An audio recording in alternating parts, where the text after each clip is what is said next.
So in the next question of AP, that is example number 6, हमारा question है check whether 301 is a term in this AP।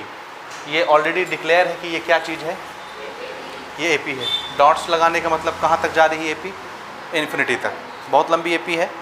और इसमें हमको बोला जा रहा है कि चेक करिए कि ये 301 जो है क्या इस AP में कोई टर्म आएगा ऐसा 301 नाम का। सीधी सी बात, 301 इस AP में कोई नंबर होगा कि नहीं होगा, कहीं फंसेगा कि नहीं फंसेगा। ठीक है, आप नहीं बोल सकते फंसेगा, नहीं तो फिर हम आपको भगवान डिक्लेयर कर देंगे, अंतर्यामी। ठीक है, तो हमको चेक करना है कि 301 इस AP का कोई टर्म होगा या नहीं होगा। ठीक है, समझ आ रहा है। जैसे 5 इस AP का एक टर्म है, 11 भी टर्म है, 17 भी टर्म है, 23 भी टर्म है, तो ये सब इस AP में फंसते हैं, यहाँ हैं। इसी तरह से क्या 301 भी इस AP में कहीं फंसेगा, फंसेगा तो उसका कोई ना कोई टर्म नंबर होगा। तो हमको चेक करके बताना है कि 301 इस AP में आएगा या नहीं आएगा। ठीक है, तो ऐसे क्वेश्चन जब भी आएंगे का मतलब है आगे फिर मिलेंगे एक्सरसाइज में। ठीक है, और मे भी आपके एग्ज़ाम में। ठीक है, तो ऐसे क्वेश्चन जब भी आएंगे कि किसी नंबर को पूछेगा कि किसी AP में फंसेगा कि नहीं फंसेगा, उसका टर्म होगा या नहीं होगा, तो हम क्या मान के चलेंगे, हम मान लेंगे कि इसका एक टर्म है 301। समझ आया। अब अगर 301 इसमें फंसता है तो उसका कोई ना कोई टर्म नंबर भी होगा। समझ आया। जैसे इस AP का पहला टर्म क्या है 5, दूसरा टर्म 11, तीसरा टर्म, चौथा टर्म। इसी तरह से 301 भी कहीं पर फंसेगा, उसका भी कोई टर्म नंबर होगा। सपोज उसका टर्म नंबर हम मान लेते हैं n। क्या मान लिए, मान लेते हैं इस AP का nth टर्म कौन होगा 301। समझ आया। जैसे इस AP का चौथा टर्म कौन होगा 23, उसी तरह से इस AP का nth टर्म कौन होगा 301। तो हम मान लेते हैं कि इस AP में 301 फंसता है और उसका टर्म नंबर कौन सा है nth, nवां टर्म है। क्लियर। तो इसको इस तरह से बनाएंगे, let nth term of this AP be 301। आ रहा है समझ में। इसका क्या मतलब है इस स्टेटमेंट का, बोलिए। इस स्टेटमेंट का क्या मीनिंग है, late nth term of this AP be 301। क्या मतलब है, इस AP का कौन सा टर्म 301 है, nवां टर्म। तो nवें टर्म का नंबर कौन सा हमने मान लिया है 301। ठीक है, समझ आया। तो हमको यही निकालना है n। तो n निकालने के लिए बाकी तीनों चीज़ें हमको पता होनी चाहिए, क्योंकि हमारे पास एक सिंगल फार्मूला है an is equal to a plus n-1 into D. इसमें 4 क्वांटिटी आती है और n नंबर ऑफ टर्म गायब है, n गायब है। तो इसका मतलब है बाकी की 3 चीज़ें आपको पता होनी चाहिए। क्या क्या, a first term, d common difference and nth term का number. This is nth term का नंबर। नहीं समझे। ऐसे ही AP जा रही होगी, कहीं रास्ते में कौन मिलेगा 301, AP आगे चली गई होगी। AP तो इन्फिनिटी तक जा रही है ना। तो जैसे ये इस AP में फंसा, ये फंसा, ये फंसा, ये फंसा, वैसे ये भी कहीं पे फंसा होगा। आया समझ में। तो हमने बोल दिया कि ये कौन से टर्म का नंबर है, nth टर्म का नंबर है। और nth टर्म के नंबर को किससे दिखाते हैं, an से। सो an की वैल्यू हमारे पास तैयार 301। अब हमारे पास क्या क्या डेटा, इस AP से क्या क्या निकाल सकते हो। What is first term, what is common difference 6। समझ आता है, ये आ रहा है। नाउ इस AP में कितने टर्म है जी, हमको सिर्फ यहीं तक रुकना है 301 तक। तो हमने माना है कि इसका टर्म नंबर कौन सा है n ही टर्म है, इसलिए इसको nth टर्म बोल रहे हैं। तो n की वैल्यू कितनी हो गई n, नहीं समझे। और nth टर्म का नंबर कौन है an कितना है 301। ये समझ में आया क्या क्या चीज़ कैसे कैसे मान लिए हमने मान लिया कि इस AP का nवां टर्म कौन है 301। तो nth टर्म के नंबर को क्या बोलते हैं, an ही तो बोलते हैं। तो an की वैल्यू 301 हो गई। n बस बचा अननोन, बाकी 3 चीज़ें पता है, a पता है, d पता है, an पता है। फॉर्मूला लगा लेते हैं, an is equal to a plus n-1 multiplied by d। Values put करिए। nth टर्म का number 301, first term is 5, n हमको पता ही करना है, और d कितना है हमारा 6। ठीक है, इस 5 को इधर ले लेते हैं। समझ में आ रहा है। n निकालना है तो बाकी सारे नंबर इधर खसकाएंगे हम। सबसे पहले इस पूरे के साथ ये प्लस में है तो इसको इधर बुला लीजिए ताकि वो अकेला हो जाए। इधर आके क्या हो जाएगा माइनस, उधर क्या बचेगा n-1 मल्टीप्लाइड बाय 6। 301 में अगर 5 चला गया तो कितना बचा? 296। Okay, this is n minus 1 multiplied by 6। 6 इस पूरे के साथ मल्टीप्लाई में इधर बुलाएंगे तो डिवाइड में 296 डिवाइडेड बाय 6 n माइनस 1, ये कटेगा जरूर, काट के देखिए। 6 4 जा 24, 29 में 24 गया, कितना बचा? 5, 56। कट रहा है नहीं कट रहा? 6 4 जा 24, ये 296 है ना। 6 4 जा 24, 29 में 24 गया, 5 बचा, 56 हो गया। 6 के टेबल में 56 तो नहीं आता ना, इट मीन्स ये नहीं कटेगा, तो हम इसको फ्रैक्शन में कटाते हैं। तो देखो कहीं मिस्टेक तो नहीं हुआ है मुझसे, ये 301 ही है। 301 में 5 हमने माइनस किया तो यही आएगा ना। 4 और 1 5, ठीक है, ये करेक्ट है।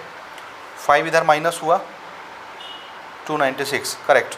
6 डिवाइड में आया, कटाइए। हम छोटे छोटे नंबरों से कटा लेते हैं, जैसे 2 से कटाते हैं। सो दिस इज़ 2 1 जा 2, 2 4 जा 8, 2 8 जा 16, 2 3 जा 6। फिर से कटेगा क्या? 3 से 3 4 जा 12 और 28 हो जाएगा, नहीं कटेगा, नहीं कट रहा ना। तो इसको एज इट इज़ ऐसे रखते हैं। ये -1 भी इसी तरह बुलाइए, तो 1 इधर आकर के क्या हो जाएगा? प्लस, ठीक है। Take an LCM, this is 3 और प्लस ये 148 प्लस 3 कितना होता है? 148 प्लस 3 151 डिवाइडेड बाय 3, ठीक है। एलसीएम तो बन रहा है ना। हाँ, अब 151 3 से डिवाइड नहीं होता है। अगर हम डिवाइड करेंगे तो कैसा आ जाएगा? फ्रैक्शन में, डेसिमल में करके देखिए। 3 5 जा 15, ख़त्म। 1 बचा, तो आप फिर डेसिमल लगाओगे। नहीं, डेसिमल नहीं, पहले 0 टाइम जाएगा ना, 0 टाइम। 3 0 जा 0, अब 1 उतरेगा और 1 के आगे आप डेसिमल लगा के क्या लगा लोगे? 0, एंड इट विल बी 3 जा 3 जा 3 जा 50.333333। डिवाइड करना आता है ना सबको? तो मैं ठीक डिवाइड कर रहा हूँ, ठीक है। तो ये आंसर कैसा आ गया? 50 पॉइंट समथिंग। 50 पॉइंट समथिंग का मतलब क्या है? देखिए ये क्या चीज़ है? What is an? Term number. Term number कैसे चलता है? पहला टर्म, दूसरा टर्म, तीसरा टर्म, चौथा टर्म, 50वां टर्म। 50वें टर्म के बाद क्या आएगा? 51वां टर्म, 51 वाला टर्म। 50वें टर्म के बाद कभी 50.5वां टर्म नहीं आएगा। टर्म की गिनती ऐसे चलती है, पहला टर्म होगा, उसके बाद वाला दूसरा ही टर्म होगा, उसके बाद वाला तीसरा ही होगा, और उसके बाद वाला चौथा ही होगा। 3.5 या पौने चौथा टर्म नहीं होता। और 50 पॉइंट समथिंग आने का मतलब क्या है? 50.5वां, पौने 51वां, 50वां। नहीं समझ आया? This is fraction, this is fraction, this is decimal. Clear है? और टर्म कभी भी डेसिमल या फ्रैक्शन में नहीं होता। टर्म कैसे होता है? एक फिक्स नंबर होता है, नेचुरल नंबर। समझ में आ रहा है? काउंटिंग नंबर होना चाहिए, इसलिए एन को क्या नहीं होना चाहिए? फ्रैक्शन। तो एन यहाँ फ्रैक्शन आ रहा है, इसका मतलब टर्म की गिनती होगी ही नहीं, ऐसा कोई टर्म होगा ही नहीं, क्योंकि टर्म हम दूसरे के बाद तीसरे ही काउंट करते हैं, तीसरे के बाद चौथा काउंट करते हैं। तो 50वें के बाद 51वां ही काउंट होगा। 50 पॉइंट समथिंग कोई टर्म नहीं बनती। समझ में आ रहा है? इसलिए ऐसा कोई टर्म नहीं होगा। इसका मतलब है ये इस एपी में फंसबे नहीं करेगा, क्योंकि इसका टर्म नंबर तो उठपटांग आ रहा है, डेसिमल में आ रहा है, फ्रैक्शन में आ रहा है समझ में? तो इसका आर्गुमेंट हम क्या देंगे? Since n is not a whole number,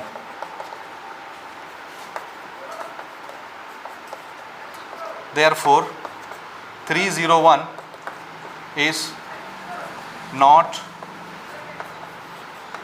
any term in this AP। ठीक है? आया आर्गुमेंट समझ में कि नहीं आया? नंबर ऑफ टर्म कैसा होना चाहिए? It should be a whole number. 1 2 3 4 5 6 7 8 9 10, it will be a complete number, it should be complete number, and this number is fraction। और फ्रैक्शन में कोई टर्म की गिनती हम नहीं गिनते। आ रहा है ना?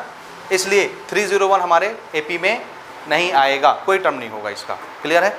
चलिए नेक्स्ट क्वेश्चन में आगे बढ़ेंगे। Example number 7।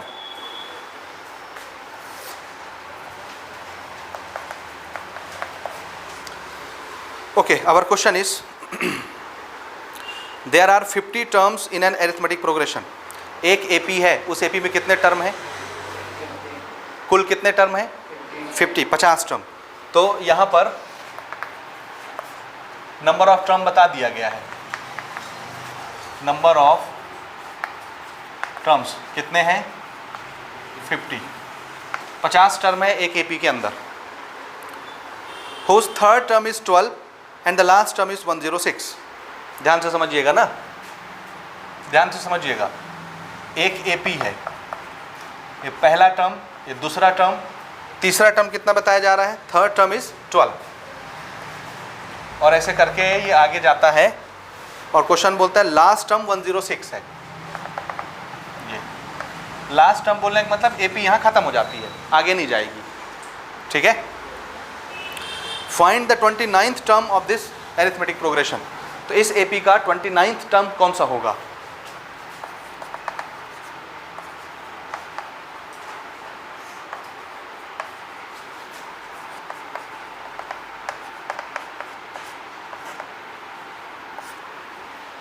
ठीक है, सवाल समझ में आया? नहीं आया? आ रहा है? क्या क्या इन्फॉर्मेशन हमारे पास है? एक AP है बड़ी लंबी सी, और कुल कितने टर्म है? How many terms? कुल 50 टर्म है. अब उसने इन्फॉर्मेशन क्या दिया है? AP का तीसरा टर्म क्या दिया है?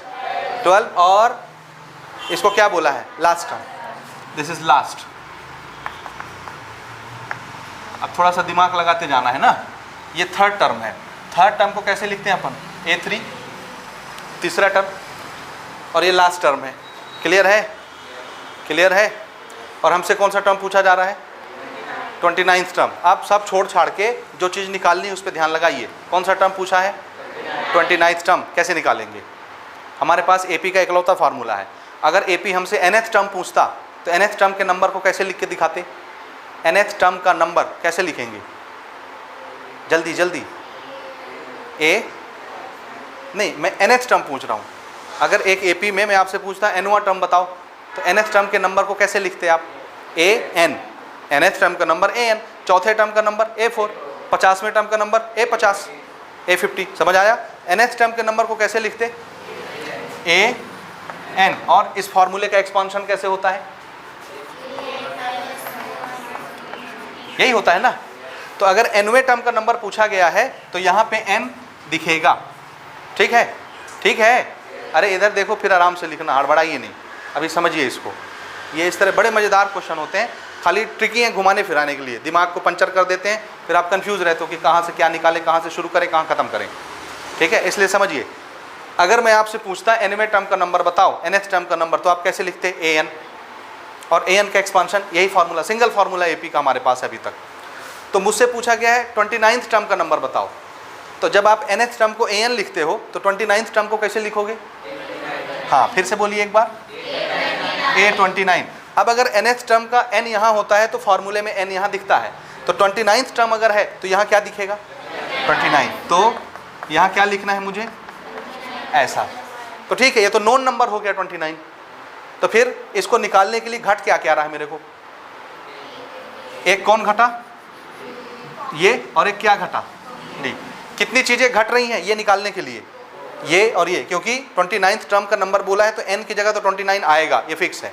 जो भी टर्म होता है वो यहाँ दिखता है. तो 29th टर्म है तो 29 यहाँ दिखेगा. तो फिर इसको सॉल्व करने के लिए क्या क्या चाहिए हमको? A और D. अब A क्या होता है?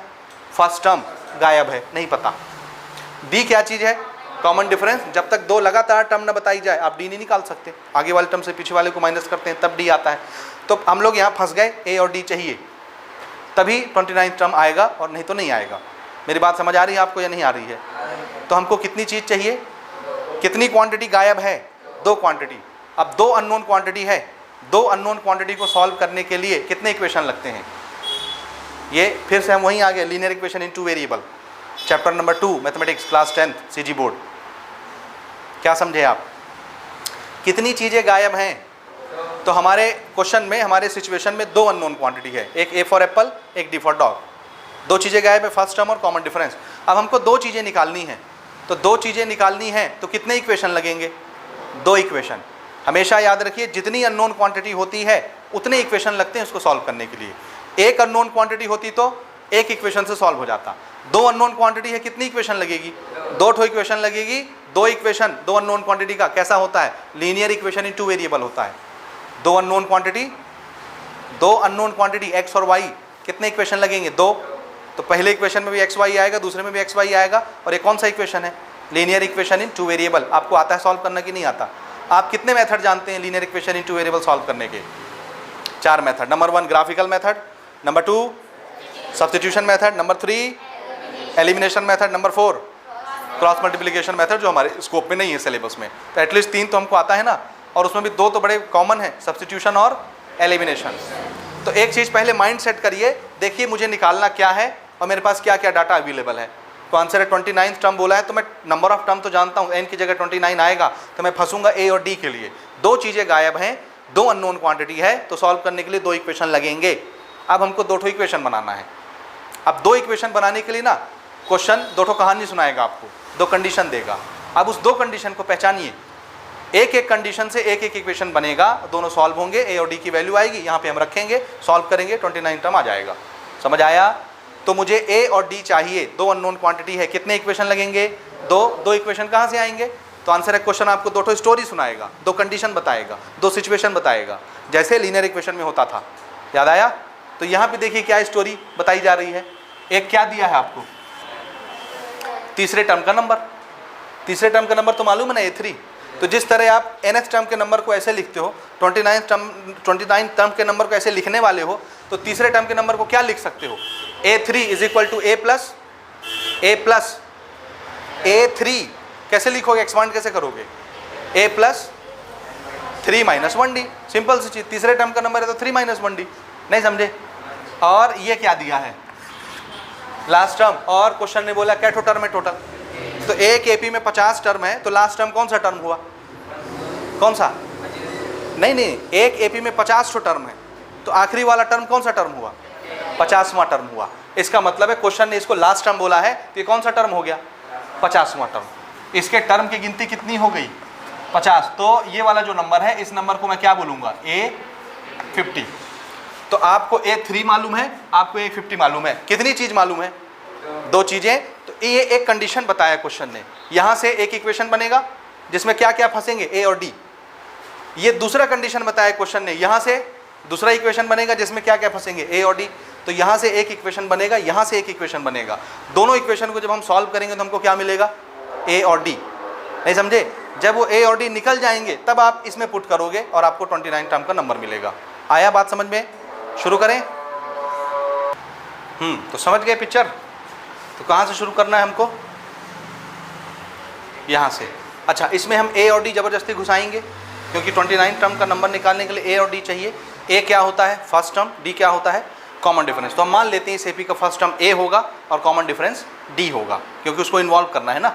समझ रहे हो? तो सबसे पहले ये स्टेटमेंट लिख लेते हैं, late first term and common difference of this AP be small a and small d। ठीक है? A क्या चीज़ होगा? फर्स्ट टर्म इस AP का, और D क्या होगा? कॉमन डिफरेंस होगा इस AP का। क्लियर है यहाँ तक बात? A और D हमने इन्वॉल्व करना, इसलिए मान लिए A और D क्या क्या है। आप कहाँ से शुरू करेंगे? कहानी मैंने ऊपर से नीचे तक आपको सुना दी। तो 29 टर्म का नंबर निकालने के लिए क्या क्या चाहिए था? A और D।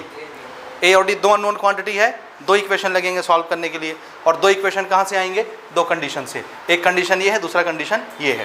क्लियर है? तो पहले कंडीशन से शुरुआत करते हैं। पहला कंडीशन क्या दिया है? थर्ड टर्म का नंबर कितना दिया है? कितना दिया है? 12। अब थर्ड टर्म के नंबर को एक्सप्रेस कैसे करोगे? एक्सपांड कैसे करोगे? जैसे nth टर्म के नंबर को आप एक्सपांड करते हो, तो थर्ड टर्म के नंबर को कैसे एक्सपांड करोगे? A प्लस, हाँ ये n है, तो n माइनस 1D, n की जगह क्या आ जाएगा? 3। तो कैसे एक्सपांड करना है इसको बोलिए? A प्लस, ठीक है, इक्वल टू 12। अब ये कितना हो गया? 3 माइनस 1। ये पहला इक्वेशन हो गया। समझे? A और D की भाषा में आया ये। अब जिसने सेकंड चैप्टर पढ़ रखा है उसको कुछ कुछ समझ में आएगा।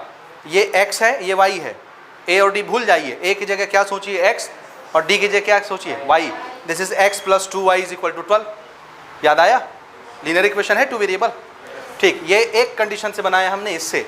अब हम दूसरा इक्वेशन बनाते हैं किससे? ये कौन से टर्म का नंबर है? 50वां। तो इसको क्या लिखना है? a 50 is equal to 106। Expand करिए a 50 को, क्या लिखोगे? a plus 50 minus 1d, a plus 50 minus 1d is equal to 106। तो ये कितना हो गया? a plus 49d is equal to 106। This is second equation. ठीक है? हाँ, अब आप खुद ही बताओगे, देखो ध्यान से समझना, अब आप खुद ही बताएंगे ये कैसे सॉल्व होगा। देखिए, this is x, this is x, this is y, this is y। याद आया? आया? यहाँ देखिए, x के सामने का नंबर 1, यहाँ x के सामने का नंबर 1, a के सामने का नंबर 1, a के सामने का नंबर 1। a बिल्कुल बेताब है डिलीट होने के लिए। कैसे डिलीट करते हैं? एक इक्वेशन से दूसरे इक्वेशन को माइनस कर दीजिए, एक वेरिएबल डिलीट हो जाएगा, एक वेरिएबल का आंसर आ जाएगा। समझ आ रहा है? तो a के सामने का नंबर 1 है, यहाँ भी a के सामने का नंबर 1 है। तो हम क्या करेंगे? इक्वेशन को क्या करना है डिलीट करने के लिए? जब दोनों का नंबर अलग अलग होता है और हमको एक वेरिएबल डिलीट करना रहता है, जैसे d को अगर मुझे डिलीट करना होता तो 2 और 49 का एलसीएम लेता मैं, जो एलसीएम आता वही नंबर इसको भी बनाता, वही नंबर इसको भी बनाता। याद आया? तो हमको कुछ नंबर से मल्टीप्लाई करना पड़ता, सबको यहाँ भी मल्टीप्लाई करना पड़ता, तो d के सामने का नंबर सेम बनता, फिर हम d को डिलीट करते प्लस से माइनस करके। आया याद? यहाँ पे a के सामने का नंबर, यहाँ भी a के सामने का नंबर सेम है, तो हमको कोई चीज़ मल्टीप्लाई डिवाइड नहीं करनी। समझ आ रहा है? दोनों के सामने का नंबर 1 1 है, तो कैसे डिलीट करेंगे? माइनस कर दीजिए, दोनों का साइन प्लस प्लस है। तो क्या करना है हमको? दोनों इक्वेशन को एक के नीचे एक लिखिए और थोड़ा सा इमेजिन करने की कोशिश करिए। पूरा चैप्टर आप पढ़ के आ रहे हैं और भूल गए हैं मेथड। ठीक है? क्या करना है? ये प्लस प्लस, तो क्या करिए? एक इक्वेशन को माइनस, माइनस करोगे तो सबके साइन प्लस का माइनस। ठीक है? प्लस का माइनस, तो a प्लस में a माइनस में, खत्म। This is plus, this is minus, plus minus minus, घटाइए बड़े से छोटे को। 49 में 2 गया, कितना? 47d। साइन क्या आएगा इस पे? 49 का साइन बड़ा कौन सा है? निगेटिव। इधर भी प्लस माइनस माइनस। 106 में 12 घटाइए, 106 में 12 घटाइए, 106 में 12 घटाइए, कितना आएगा? 106 में 12 घटाएंगे तो 94। करेक्ट? हाँ, इस 94 में साइन कौन सा आएगा? माइनस। 106 बड़ा है, माइनस। दोनों तरफ से माइनस माइनस कैंसल, खत्म। दोनों तरफ माइनस था, डिलीट हो गया माइनस। हाँ, अब हमको d निकालना है तो 47 उधर भेजना पड़ेगा। d is equal to 94 divided by 47। 47 का पहाड़ा कितनी बार पढ़ें कि 94 आ जाए? 2 टाइम करके देखिए। तो d की वैल्यू कितनी आ गई? 2। कितनी आ गई? 2। अब हमको a चाहिए, क्योंकि a और d दो चीज़ गायब थे ना, एक चीज़ निकल गया। समझ आया? जब एक वेरिएबल की वैल्यू निकल जाती है तो आप क्या करते हो? दूसरा वेरिएबल निकालने के लिए किसी भी इक्वेशन में पुट कर देते हो। तो आपके सामने ये एक इक्वेशन है, ये दूसरा इक्वेशन है, जो इजी लगता हो वहाँ d की वैल्यू पुट कर दीजिए। ये इजी लगता है तो फ्रॉम इक्वेशन नंबर 1,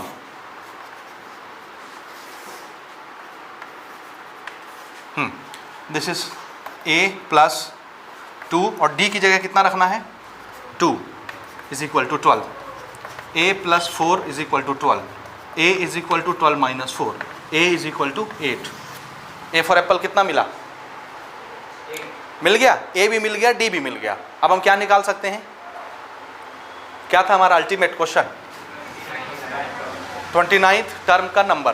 तो वो कैसे निकलेगा? यहाँ लिख दूँ मैं, यहाँ पे ले लूँ छोटा सा जगह, इतने में आ जाएगा हमारा। देयरफॉर 29th टर्म का नंबर कैसे एक्सपांड होगा? 29th टर्म का नंबर लिखवाइए, a plus 29 minus 1 into D. अब a और d हमारे पास है, a की जगह क्या रखना है? 8 और 29 माइनस 1 कितना होता है? 28 और d की जगह क्या रखना है? 2। ये मल्टीप्लाई पहले होगा, 28 मल्टीप्लाइड बाई 2, 8 दूनी 16, 2 दूनी 4 और 1 5, जोड़ दीजिए 8 और 56, 64। ठीक है?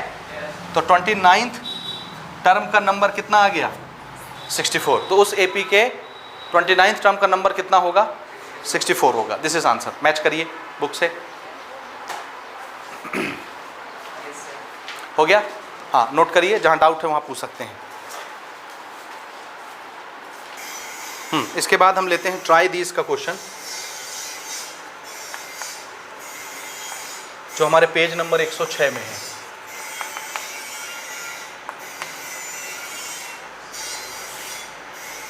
पहला क्वेश्चन है सेम अभी आपने जो एग्जांपल बनाया ना, एग्जांपल नंबर 7, बिल्कुल उसी तरह का क्वेश्चन है। देखिए डायरेक्ट लेते हैं। एन अरिथमेटिक प्रोग्रेशन, एक एपी है whose third term is 12। Same question, एक एपी है जिसका पहला और दूसरा टर्म नहीं पता, तीसरा टर्म कितना बताया है? 12। यही है ना? ये कौन सा टर्म है? तीसरा। तो तीसरे टर्म के नंबर को A3 लिखते हैं अपन। And last term is 106। तो सेम क्वेश्चन हो गया क्या?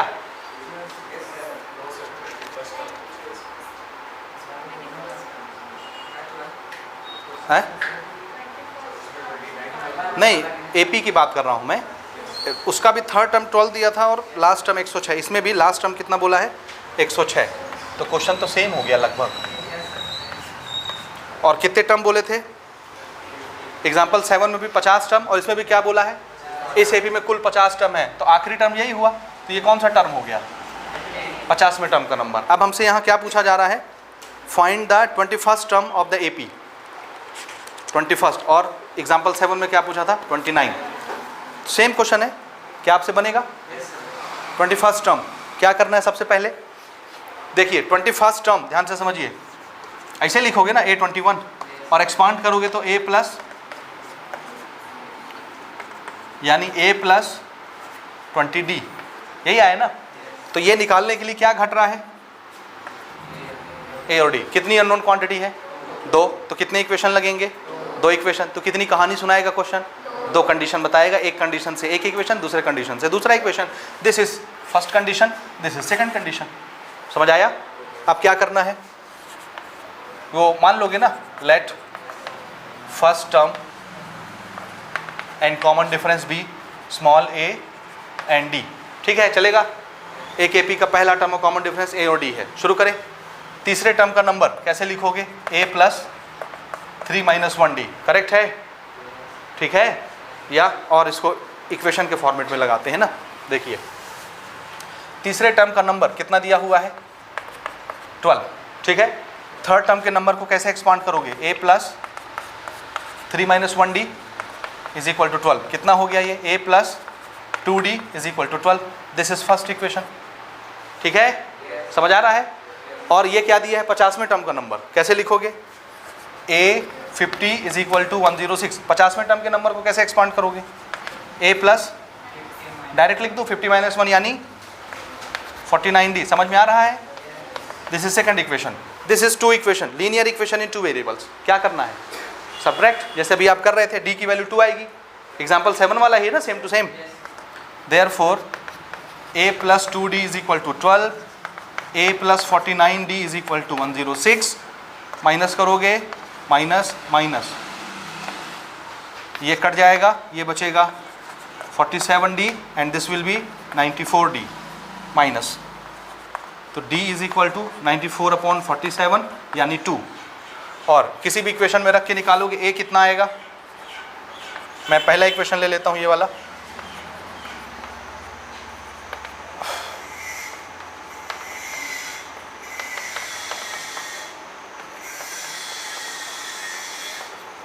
एट। ठीक है? d की वैल्यू 2, a की वैल्यू 8। अब हमको क्या निकालना है? 21st term. यही होगा ना 21st टर्म? यहाँ लिखा हुआ डिटेल। अब मेरे पास a और d की वैल्यू है, उठा के रख दीजिए। a कितना है? 8 और d कितना आया है? 2।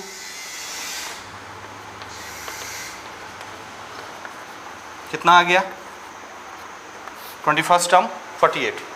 बना लोगे? सेम क्वेश्चन है, बस उसने 29 टर्म की जगह 21st टर्म पूछ लिया है, बाकी फॉर्मेट सेम है।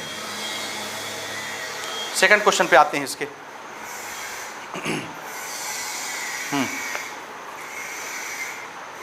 अगला क्वेश्चन है the first term of an arithmetic progression is 10। एक एपी का पहला टर्म कौन सा है? 10। एक AP का पहला टर्म दिया हुआ है 10, फर्स्ट टर्म को अपन क्या लिखते हैं, A। And common difference is -3, तो मैं इसको ऐसे ही लिख लेता हूँ। A कितना दिया है 10 और कॉमन डिफरेंस कितना दिया है -3 ना। फाइंड द 11th टर्म, क्या निकालना है, A11। ऐसे कोई AP गई होगी, उसका 11वां टर्म का नंबर निकालना है, A11। पहला टर्म 10 बता दिया है और ऐसे 11वें टर्म का नंबर आपको निकालना है। समझ में आ रहा है डाटा कि नहीं आ रहा है? तब हमको ज़्यादा गुड़ा भाग नहीं करना, हमको ये सोचना है A11 nth टर्म के नंबर को कैसे एक्सपांड करते हो, A + n - 1 × D। तो 11th टर्म के नंबर को कैसे एक्सपांड करोगे, A + 11 - 1 × D। तो क्या घट रहा है जी ये निकालने के लिए, ये और ये दो चीज़ें, फर्स्ट टर्म और कॉमन डिफरेंस, और दोनों ही दिया हुआ है, दोनों खुद ही ने बता दिया क्वेश्चन ने, तो हमको तो कोई दिमाग नहीं लगाना, खाली पुट करना है। A की वैल्यू 10, 11 - 1 10 हो गया, D की वैल्यू -3, 10 +- दिस इज 30 -20। तो 11वें टर्म का नंबर कितना हो गया, -20। ठीक है। अगला एग्जाम्पल हम लेते हैं, एग्जाम्पल नंबर 8। बढ़िया क्वेश्चन है, सुंदर सा क्वेश्चन। क्या है, how many 2 digit numbers are divisible by 5। 2 digit के ऐसे कितने नंबर हैं जो 5 से डिवाइड हो जाएंगे। तो सबसे पहले मुझे ये बताइए, 5 से कौन सा नंबर डिवाइड होता है। नहीं, आप मुझे 5, 10, 15, 20, 25, 30 इस तरह मत बताइए, एक शब्द में बताइए, एक शब्द में 5 से कौन सा नंबर डिवाइड होता है जो 5 के टेबल में आता है। मैं यही सुनना चाहता था। ठीक है, 5 से कौन सा नंबर डिवाइड होगा जो 5 के टेबल में आएगा। इस बात को दूसरे तरीके से भी हम बोल सकते हैं कि 5 के टेबल में आएगा। कैसे बोल सकते हैं, जो 5 का मल्टीपल होगा। 5 का मल्टीपल होने का मतलब क्या है, जो 5 को मल्टीप्लाई कर करके बना होगा। जैसे 1 में 5 का मल्टीप्लाई कर दिया, क्या बन गया 5, तो 5 के टेबल में आता है। 2 में 5 का मल्टीप्लाई करिए, कौन सा नंबर बन गया 10, तो 10 5 के टेबल में आएगा, 5 का मल्टीपल हो गया, क्योंकि 5 मल्टीप्लाई होके बना है 10। 3 एक नंबर है, उसमें 5 का मल्टीप्लाई करिए 15, तो 3 को जब 5 से मल्टीप्लाई कर देते हो तो एक मल्टीपल बन जाता है, जिसको क्या बोलते हैं 15, वो 5 के टेबल में आता है। तो 5 के टेबल में कौन आता है, 5 का मल्टीपल, जिसको 5 से मल्टीप्लाई करके बनाया गया होगा। जो 5 के टेबल में आएगा वो 5 से डिवाइड हो जाएगा। अब हमारी शर्त ये है कि हमको सिर्फ 2 डिजिट के नंबर की बात करनी है, सिंगल डिजिट नहीं लेना। तो पहला 2 डिजिट का नंबर कौन सा है जो 5 के टेबल में आता है। पहला 2 डिजिट का नंबर जो 5 के टेबल में आता है 10। 10 से पहले तो 5 आता है और 5 सिंगल डिजिट है, तो सिंगल डिजिट तो हमको लेना नहीं है, हमको तो 2 डिजिट की बात करनी है। तो पहला नंबर कौन सा हो गया 2 डिजिट का 10, दूसरा नंबर 2 डिजिट का 15, तीसरा नंबर 2 डिजिट का, और ऐसे करके ये काफ़ी लंबी जर्नी जाएगी। ठीक है, आखिरी नंबर बताइए 2 डिजिट का जो 5 के टेबल में आता है, आखिरी नंबर 2 डिजिट का, क्योंकि 5 का टेबल कहाँ पे ख़त्म हो जाता है, 5 का टेबल कहाँ पे ख़त्म होगा, बोलिए बोलिए, कोई मुझे 5 का टेबल सुनाएगा। तुमको याद है 5 का टेबल कहाँ पे ख़त्म होता है, बताओ जल्दी से। 5 का टेबल कहाँ पे ख़त्म होता है, हैं? किसी को नहीं याद है जी 5 का टेबल? 10वीं कक्षा में बैठो, 5 का टेबल नहीं आ रहा ना, अच्छी बात नहीं है। जल्दी बताइए 5 का टेबल कहाँ पे ख़त्म होता है। हमको और क्वेश्चन कवर करने हैं, टाइम हमारे पास कम है। जल्दी से बताइए 5 का टेबल कहाँ पे ख़त्म होता है, नहीं मालूम? तो आपके टीचर ने आपको 5 का टेबल नहीं पढ़ाया अच्छे से, कहाँ पे ख़त्म होता है, जल्दी बोलिए। हैं? मेरे पास एक पहाड़ा रखा हुआ जो नर्सरी में पढ़ाते हैं, उसमें 5 का टेबल है, KG1 LKG और नर्सरी में पढ़ाते हैं। तो मैं ला के दिखाऊँ आपको 5 का टेबल, बोलिए कहाँ पे ख़त्म होता है जल्दी से। 50 पे ख़त्म हो जाता है, हाँ मैं यही तो सुनना चाह रहा था, इसलिए तो पूछ रहा हूँ इतनी देर से। 50 पे ख़त्म नहीं होता, वो तो 5 10 जा 50 है, 5 11 जा तो आपका टेबल लिखा ही नहीं है वहाँ पे। 5 11 जा 55, 5 12 जा 60, 5 13 जा 65, 5 14 जा 70, ये तो सिलसिला चलता जाएगा, कभी नहीं रुकेगा। तो 5 का टेबल कहाँ पे ख़त्म होता है, कहीं नहीं। और जितनी बार आप पढ़ोगे तो बढ़ते ही चला जाएगा। आया समझ में? हाँ, लेकिन 2 डिजिट का नंबर जो 5 के टेबल में आता है वो तो कहीं आएगा ना, फिर वहाँ से 3 डिजिट का शुरू हो जाएगा। तो 3 डिजिट का नंबर कहाँ से शुरू होता है? 100 से, और 100 5 के टेबल में आता है, सीधी सी बात। जिसके यूनिट प्लेस पर 5 या 0 होगा वो 5 से डिवाइड हो जाएगा, 0 या 5। जैसे 10 में 0 होता है यूनिट प्लेस पर, 15 में 5 होता है यूनिट प्लेस पर, दोनों 5 से डिवाइड होते हैं। तो यूनिट प्लेस पर अगर 0 है या 5 है वो 5 से डिवाइड होता है, और 100 5 से डिवाइड होता है, 5 के टेबल में आता है। लेकिन प्रॉब्लम है 100 3 डिजिट का नंबर हो गया, तो उससे पहले वाला नंबर 2 डिजिट का होगा। तो कौन सा नंबर है वो? 95। तो 95 आखिरी 2 डिजिट का नंबर है जो 5 से डिवाइड होता है। आया समझ कि नहीं आया? अब हमारे सामने ये जितने नंबर लिखे हुए हैं इतने ही तो कुल नंबर है 2 डिजिट के जो 5 से डिवाइड होते हैं, कि इनके अलावा भी कोई है? भाई 2 डिजिट का नंबर यहीं से शुरू होता है और ये 5 के टेबल में भी आता है, और 2 डिजिट का नंबर यहाँ पे ख़त्म हो जाता है जो 5 के टेबल में आता है, क्योंकि इसके बाद फिर 100 आएगा वो 3 डिजिट का हो जाएगा। तो कुल मिला के इतने ही नंबर हैं जो 5 से डिवाइड होंगे, 2 डिजिट वाले। क्लियर है?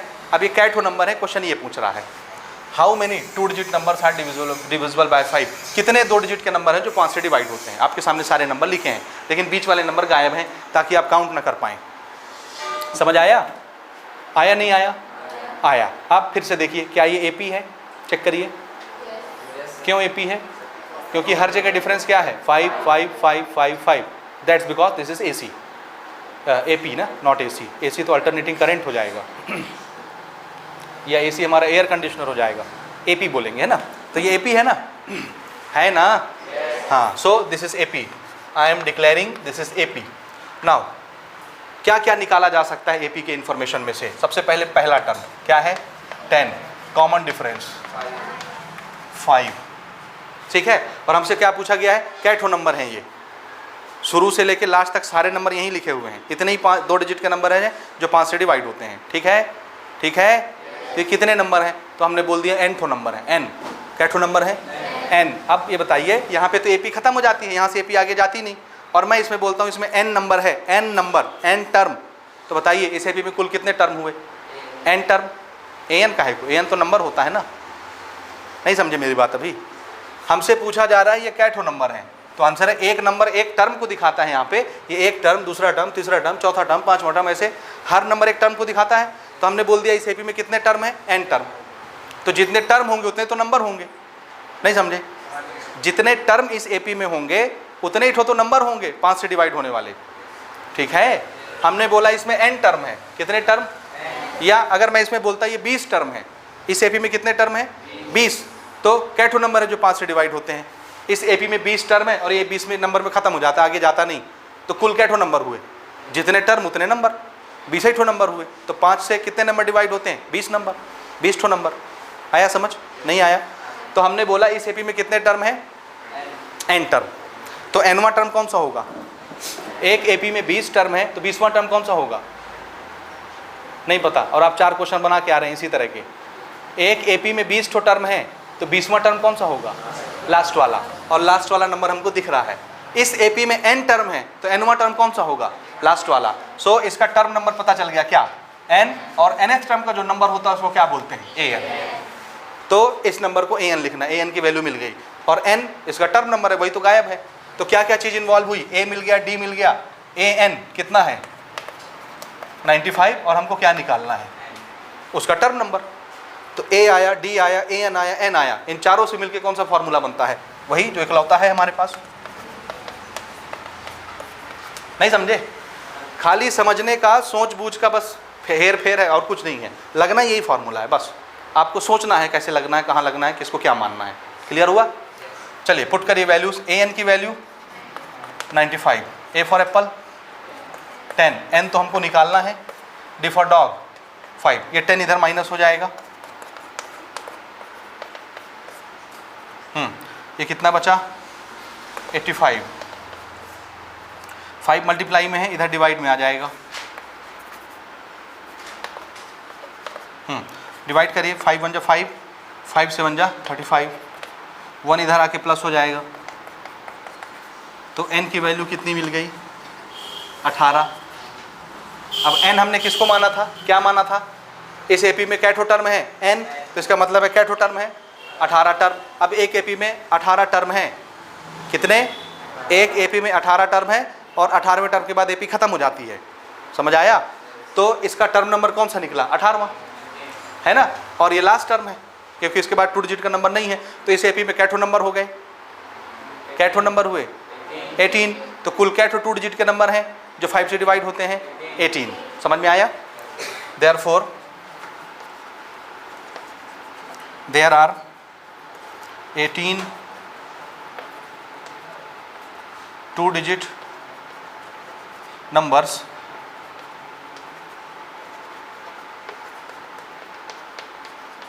which are divisible by 5।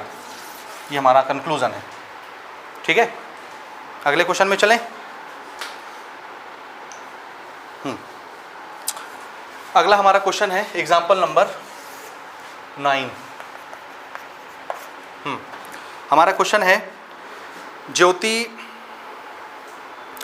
started to work in 1997 at a monthly salary of 5,000 rupees and gets an annual increment of 200 in her salary. In which year did her salary becomes 7,000? कहने का तात्पर्य ये है कि ज्योति 1997 में 1997 में किसी कंपनी को ज्वाइन करती है काम करने के लिए और उसको मंथली सैलरी कितनी दी जाती है? 5,000 रुपये महीना, ठीक है? और उसको बोला जाता है कि 200 रुपया हर साल हम आपकी सैलरी बढ़ाएंगे। कितना बढ़ाना है? कितने सैलरी से ज्वाइन कर रही है? पहले साल उसको 5,000 की सैलरी मिलेगी पर मंथ, हर महीने, और हर साल कितना बढ़ाया जाएगा? 200 रुपये। तो हमसे पूछा जा रहा है in which year did her salary become 7,000? किस साल उसकी सैलरी 7,000 हो जाएगी? किस साल? समझ आया? तो देखिए, पहले साल उसको कितना मिल रहा है? 5,000। एक साल पूरा कितना मिलेगा उसको? 5,000। एक साल बाद कितना मिलेगा? 200 रुपया हर साल बढ़ना है। तो पहले साल अगर उसको 5,000 महीना मिला है तो एक साल कंप्लीट होने के बाद उसकी सैलरी कितनी हो जाएगी? 5,200। 200 बढ़ेगा ना जी हर साल। तो अगले साल उसको कितना मिलेगा? दूसरे साल उसको 5,200 मिलेगा। और जब तीसरा साल स्टार्ट होगा तो 5,000। 200 रुपये बढ़ाते जाओ ना हर साल। तो अभी 5,200 मिल रहा है, फिर तीसरे साल फिर 200 बढ़ जाएगा, तो कितना हो जाएगा? 5,000। थोड़ा जोर से, ठीक है? और ऐसे करके सैलरी बढ़ते जाएगी। हमसे क्वेश्चन ये पूछ रहा है कि उसकी सैलरी 7,000 रुपया कब होगी? कब? ये तो सैलरी बढ़ते जाएगी आगे। आया पिक्चर समझ में? पहले साल 5,000, दूसरे साल 5,200, तीसरे साल 5,400, चौथे साल 5,600, छठवें साल 5,800, अगले साल 6,000। 5,800 के बाद 200 बढ़ाओगे 6,000 ना हो जाएगा? और ऐसे करते करते करते किसी साल जाके 7,000 हो जाएगी। तो हमसे क्वेश्चन पूछ रहा है कौन से साल 7,000 होगी? तो पहले देखिए क्या ये एपी है? चेक करिए, इज इट एन एपी और not? Why? There is a common difference of 200 plus 200 plus 200 plus 200 plus 200 ही जोड़ रहे हैं ना, तो डिफरेंस निकालोगे तो 200 ही आएगा। That's why this is AP declared. So first term of the AP is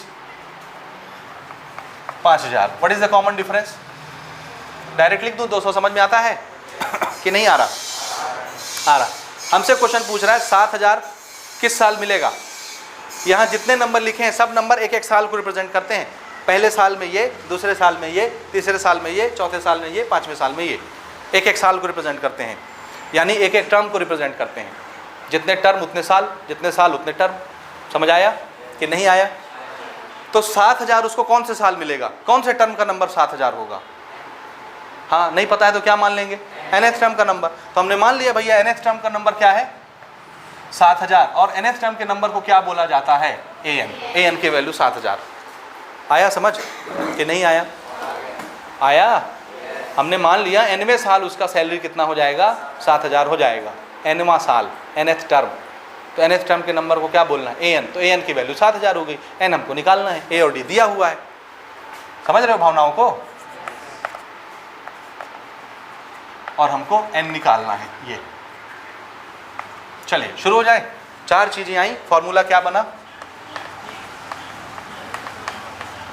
ये चलिए, an 7,000, a is 5000, n हमको निकालना है, d इज 200, 5000 इधर माइनस हुआ,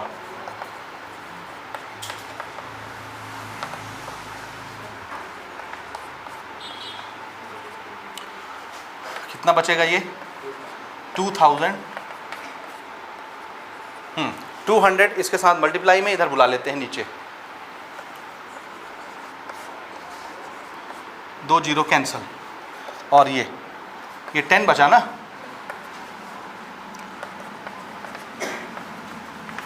हाँ इधर आ गया, n is equal to 10 + 1, n is equal to कितना आया 11, और n हमारा नंबर ऑफ टर्म है, इसका मतलब है ये कौन से टर्म का नंबर है, 11वें टर्म का नंबर है, और हर टर्म किसको दिखा रहा है, एक साल को, इसका मतलब है कितने साल के बाद उसकी सैलरी 7000 हो जाएगी, 11 ईयर के बाद। Therefore 7000 rupees salary she get after 11 years. हो गया, आगे बढ़ा जाए।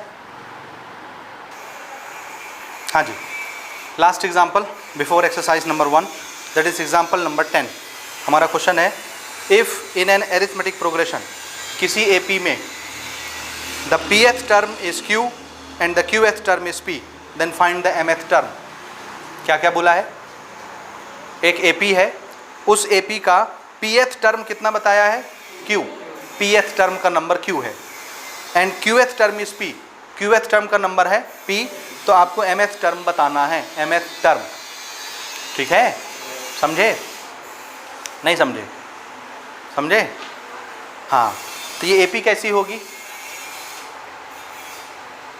ऐसे समझिए, एक एपी है, इसमें बहुत सारे ऐसे टर्म हैं, किसी टर्म को क्वेश्चन ने बोला है कि वो टर्म कौन सा है, pth टर्म, कौन सा टर्म है, और pth टर्म का नंबर क्या है, q, लेकिन ये टर्म कौन सा है, pth टर्म। जैसे सेकंड टर्म को कैसे लिखते हो आप, a2, फिफ्थ टर्म को कैसे लिखते हो, a5, 100 टर्म को कैसे लिखते हो, a100, तो pth टर्म को कैसे लिखोगे, p, ऐसे ना लिखोगे pth टर्म का नंबर, और pth टर्म का नंबर कितना है, q। आया समझ। इसी तरह से इसमें कोई टर्म है p ऐसे, और क्वेश्चन ने इस p को क्या बोला, ये कौन से टर्म का नंबर है, qth टर्म, तो इसको aq लिखेंगे, qth टर्म का नंबर। आ रहा है समझ।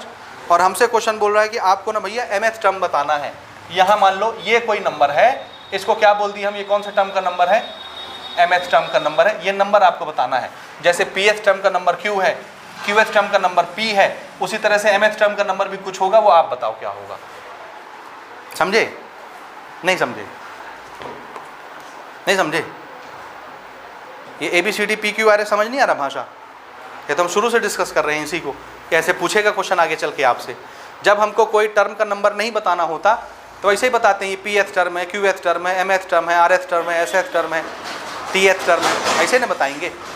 तो यहाँ कोई नंबर रहा होगा, उस नंबर को भी छुपा लिया हमने, क्या बोल दिया, q है, इस q को क्या बोला, कौन सा टर्म है, pth टर्म, इसको क्या बोल दिया, कौन सा टर्म है, qth टर्म, और आपसे पूछ रहे हैं mth टर्म बताओ, mth टर्म बताइए। फिर से अगर मैं आपसे पूछता nth टर्म बताओ, ध्यान से सुनना, कौन सा टर्म पूछता, तो nth टर्म के नंबर को कैसे लिखते, an, ऐसे लिखते ना, nth टर्म का नंबर an, और जब इसको एक्सपांड करते हो तो क्या बनता है, बोलिए, a प्लस, यही ना बनता है। अब nth टर्म है तो यहाँ n दिखेगा, ये तो रहेगा, नोन क्वांटिटी है। अब हमसे उसने कौन सा टर्म पूछा है, तो अगर nth टर्म को ऐसे लिखते हो तो mth टर्म को कैसे लिखोगे, am, nth टर्म को ऐसे एक्सपांड करते हो तो mth टर्म को यहाँ क्या दिखेगा। तो ये तो हम लगभग अब 4 बार आपको बता चुके हैं, आज से पहले पिछली क्लास में भी बताए हैं ना। तो mth टर्म का नंबर है, ऐसे निकलेगा, और mth टर्म है तो यहाँ m रहेगा, आप उसको हटा नहीं सकते, m रहेगा, फिक्स हो गया। तो अगर इसने अपनी जगह जमा ली तो फिर ये चीज़, बाकी चीज़ निकालने के लिए हमको क्या क्या चीज़ की आवश्यकता है, a और d, कितनी चीज़ घट रही है, a और d, तो कितनी चीज़ है ये, 2 क्वांटिटी, 2 अननोन क्वांटिटी। इसका मतलब है आपको 2 अननोन क्वांटिटी का वैल्यू ढूंढ के लाना है, a की वैल्यू ढूंढ के लाओ, d की वैल्यू ढूंढ के लाओ, यहाँ पुट करो, mth टर्म बना लो। आया समझ। तो कितने अननोन क्वांटिटी हो गए, 2, और ये सेम क्वेश्चन हो गया वो पिछला जब अभी हम बना रहे थे एग्जाम्पल 7 या ट्राई दिस के जो क्वेश्चन थे, ठीक है, सेम हो गया ना वैसे ही। 2 अननोन क्वांटिटी, 2 अननोन क्वांटिटी कैसे सॉल्व होगा, उसके लिए क्या लगेगा, 2 इक्वेशन, और 2 इक्वेशन कहाँ से आएगा, क्वेश्चन 2 कंडीशन आपको सुनाएगा, और 2 कंडीशन देखिए क्या है। पहला कंडीशन क्या सुना है क्वेश्चन ने, pth टर्म का नंबर क्या है q, qth टर्म का नंबर क्या है p, ये 2 कंडीशन है। यहाँ से 2 इक्वेशन बनाइए a और d की भाषा में। तो सबसे पहले a और d मान लीजिए कुछ, a किसको बोलते हैं फर्स्ट टर्म, d किसको बोलते हैं कॉमन डिफरेंस। हम मान लेते हैं एक एपी में a फर्स्ट टर्म है, d कॉमन डिफरेंस है। यहाँ से शुरू करेंगे, let first term and common difference be a and d। मान लेते हैं फर्स्ट टर्म स्मॉल a है, कॉमन डिफरेंस d है, ठीक है। हाँ, तो अब क्या क्या दिया है देखिए, pth टर्म का नंबर कैसे लिखा जाएगा, a p, ऐसे लिखते हैं ना, ऐसे लिखते हैं ना pth टर्म का नंबर। nth टर्म का नंबर an लिखते हो, mth टर्म का नंबर am लिखते हो, तो pth टर्म का नंबर कैसे लिखा जाएगा। अब nth टर्म का नंबर वैसे एक्सपांड होता है, अंदर n दिखता है, mth टर्म का नंबर वैसे एक्सपांड होता है, अंदर m दिखता है, तो pth टर्म का नंबर कैसे एक्सपांड होगा, हाँ a plus p minus 1 into D, ऐसा ही ना होगा। यहाँ p दिखेगा क्योंकि pth टर्म का नंबर है, क्लियर है। हाँ, pth टर्म का नंबर कितना दिया हुआ है q, तो ये तो pth टर्म का एक्सपांशन है, ये किसके बराबर हो जाएगा q के बराबर, क्लियर है। ये क्लियर है नहीं है।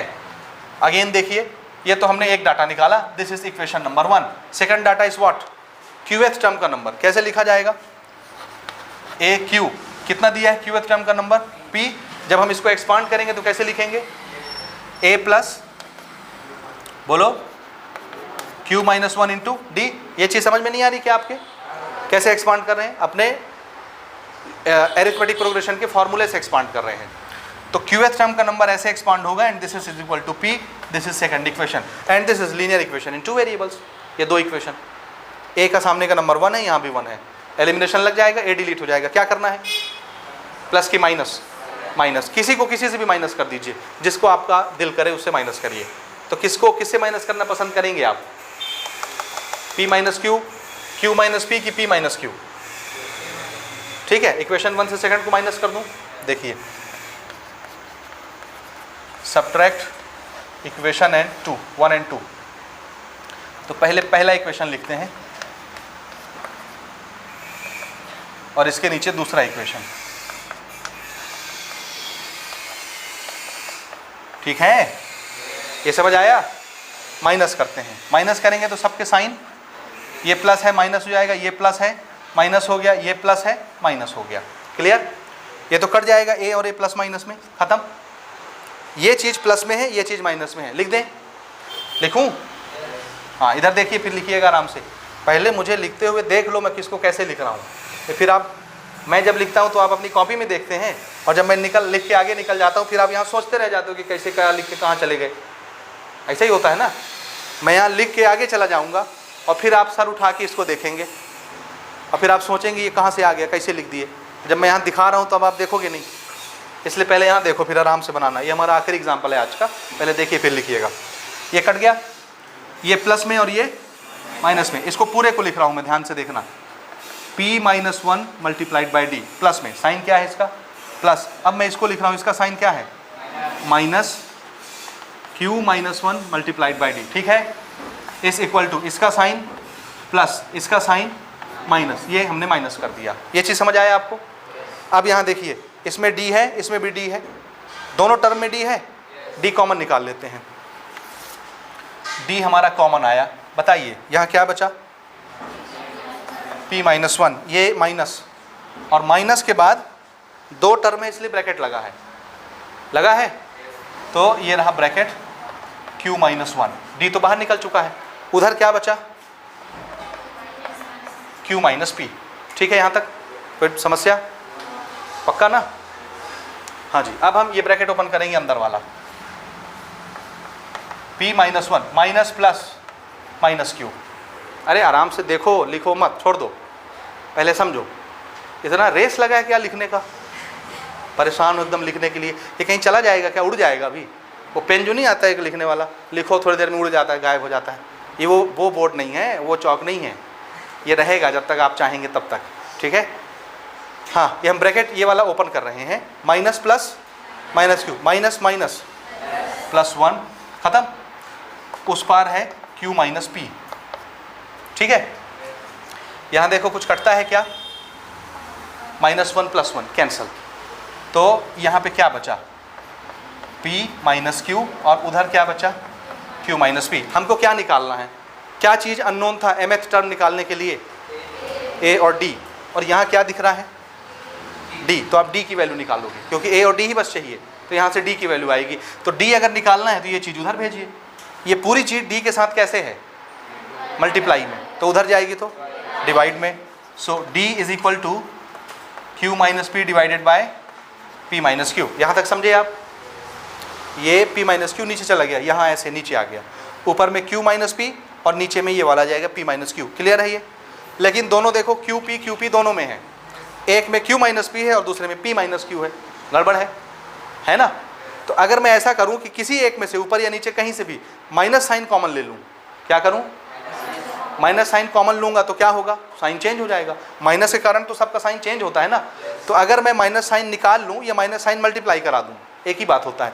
मैं ऊपर वाले में से माइनस साइन कॉमन निकाल रहा हूं, तो जैसे ही माइनस साइन कॉमन निकालोगे ये प्लस का क्या हो जाएगा, माइनस। क्यों, माइनस माइनस ही प्लस होगा क्योंकि इसको प्लस ही रहना है, और ये माइनस है तो ये भी क्या हो जाएगा, प्लस। ये प्लस का माइनस हो जाएगा, ये माइनस का प्लस हो जाएगा। अगर मैं माइनस साइन कॉमन निकालता हूँ तो देखिए कैसे, ये माइनस साइन कॉमन निकाला तो ये p निगेटिव है, p क्या हो जाएगा, पॉजिटिव। ये मैंने पहले p लिख दिया क्योंकि p पॉजिटिव हो गया माइनस साइन निकालने से। आप अंदर मल्टीप्लाई करा के देखिए, माइनस को प्लस से मल्टीप्लाई कराइए, minus plus minus, ultimately p minus में है।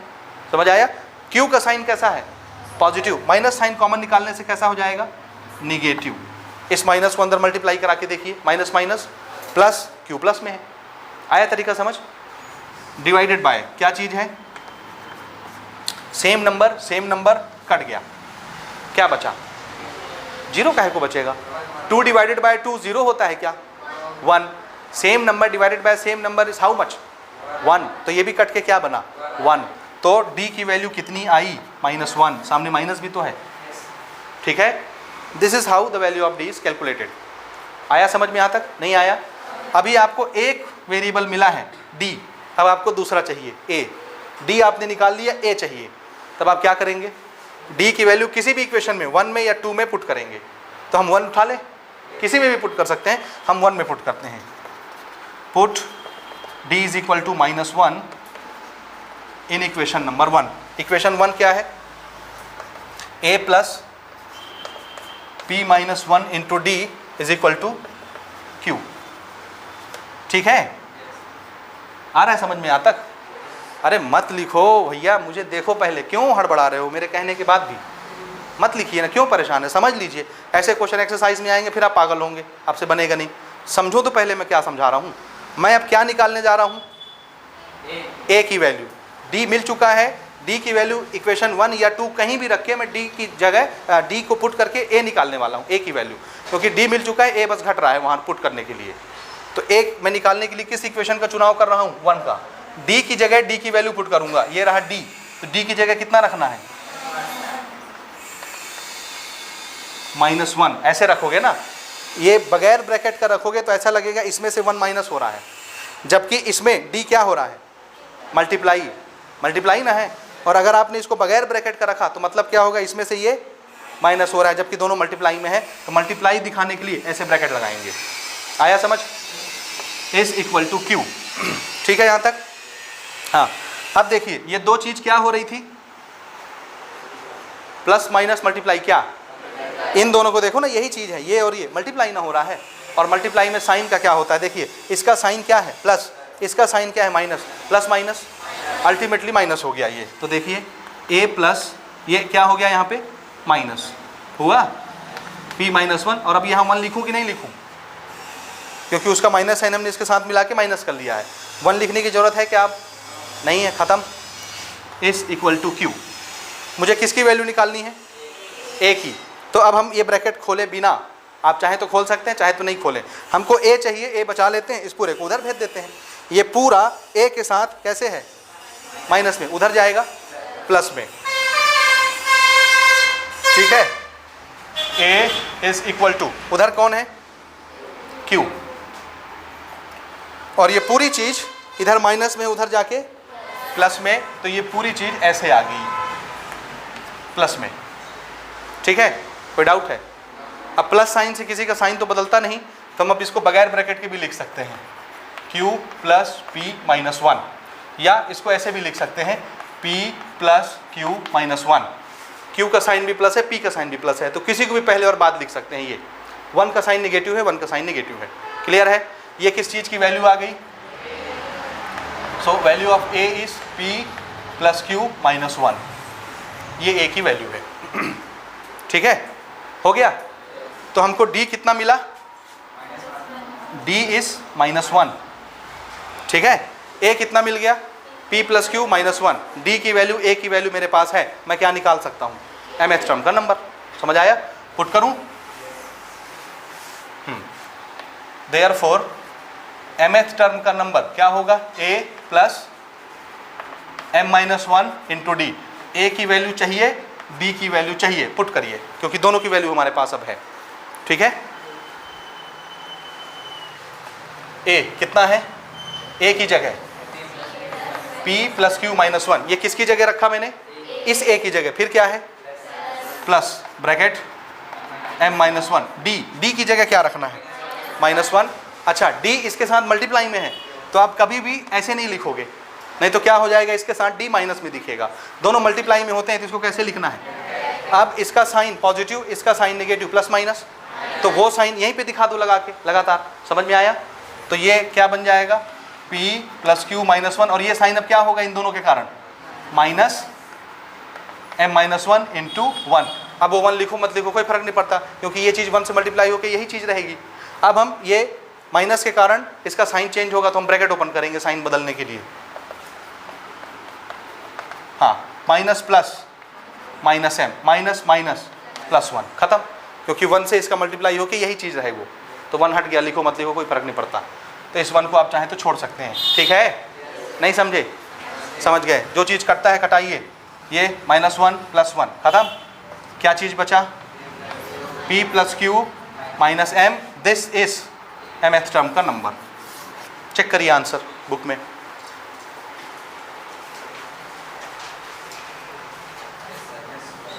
है? यही है, कुछ और है? तो ठीक है, अब आप आराम से नोट करिए इसको। अब हम मिलेंगे एक्सरसाइज नंबर 1 में।